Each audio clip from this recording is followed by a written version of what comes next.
বিচার বিভাগকে নজিরবিহীন আক্রমণ করে মুখ্যমন্ত্রী বলেন, আদালতের রায় তার হৃদয়ে পাথর হয়ে গেছে। শিক্ষা ব্যবস্থাকে ভেঙে দেওয়ার চক্রান্ত চলছে। তিনি বেঁচে থাকতে যোগ্যদের চাকরি কাটা যাবে না।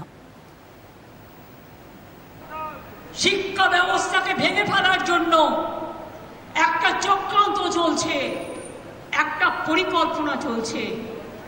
9, 10, 11, 12 এর টিচাররা gateway of the higher education তারা তৈরি করে। তারা অনেকে খাতা দেখছে, তারা অনেকে গোল্ড মেডালিস্ট আছে, তাদের জীবনে ভালো রেজাল্ট করে এসছে। সবাইকে চোর বলে দিচ্ছেন, সবাইকে অযোগ্য বলে দিচ্ছেন। এই বলবার অধিকার আপনাদের দিল কে? আমি সরাসরি চ্যালেঞ্জ করছি। আর এই রায়ের পেছনে কিছু খেলা তো নেই।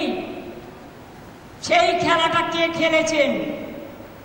একজন প্রধান বিচারপতি স্টে করে দিচ্ছেন।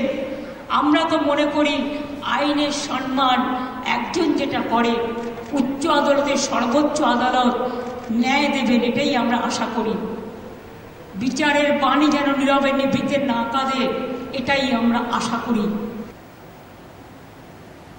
মুখ্যমন্ত্রী জানিয়েছেন, রাজ্য সরকারের হয়ে বিষয়টি নিয়ে আদালতে লড়বেন অভিষেক মনু সিংভি, কপিল সিব্বল, রাকেশ দ্বিবেদী, কল্যাণ বন্দ্যোপাধ্যায়, প্রশান্ত ভূষণের মতো আইনজীবীরা।